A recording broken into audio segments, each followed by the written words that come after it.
Although quite small, some 5,000 kilometers in diameter, Mercury is near and bright enough to be seen with the naked eye. However, staying close to the Sun, it is not easy to see, low on the horizon, just before sunrise or after sunset.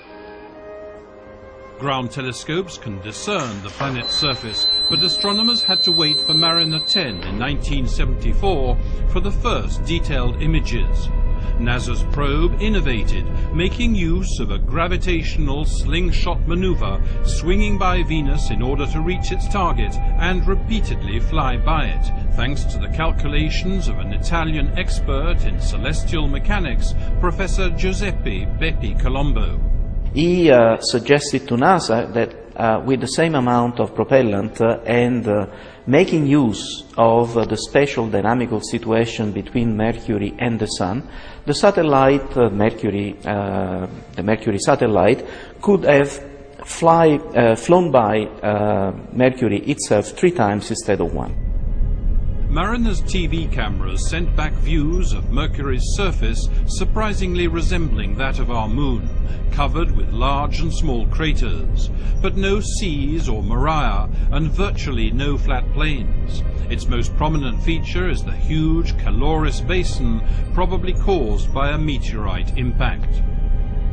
Because of its orbit, Mariner 10 could only map some 45% of the surface.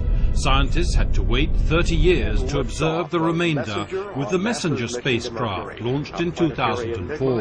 It has flown past Mercury twice in 2008 and will enter orbit around the planet in 2011. Mercury spins on its axis ever so slowly compared to our planet.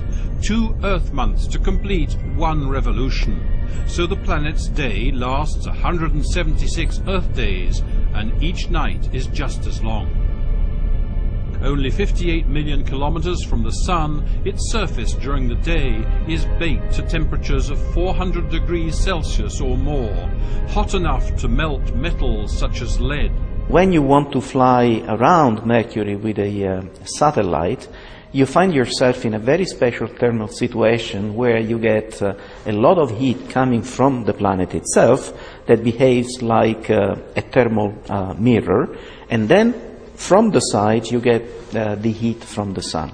So you have 2 heating sources which may destroy a normal spacecraft.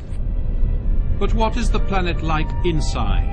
As a telluric, Earth-like planet, it must have a similar density and structured layer. But its metallic core is much larger, with a comparatively thin, rocky mantle and surface crust.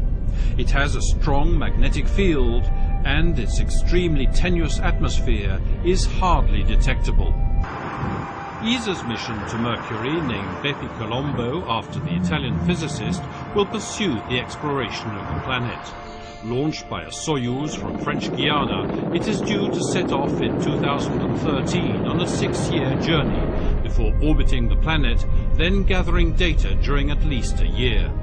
The mission, conducted in cooperation with Japan, will consist of 2 separate spacecraft. One provided by us that will enter a very close orbit around Mercury with the capability of really taking images and geophysical and geochemical measurements with unprecedented resolution. And at the same time we will have another satellite on a different orbit, a very elliptical orbit, a spinning satellite that will measure the interaction of the solar wind with the Mercury loose magnetosphere. After ESA spacecraft today orbiting Mars and Venus, Bepi Colombo will provide further valuable data on the last and innermost telluric planet. It will fit in the overall framework, understanding the origins and evolution of the solar system, and no less important, how life developed. In order to understand that, we need to understand the environmental climatic evolution of the different planets, which might have hosted in the past life or may still host life. And then we do comparative planetology to see how the evolution of different planets may help us in understanding the evolution of our own planet.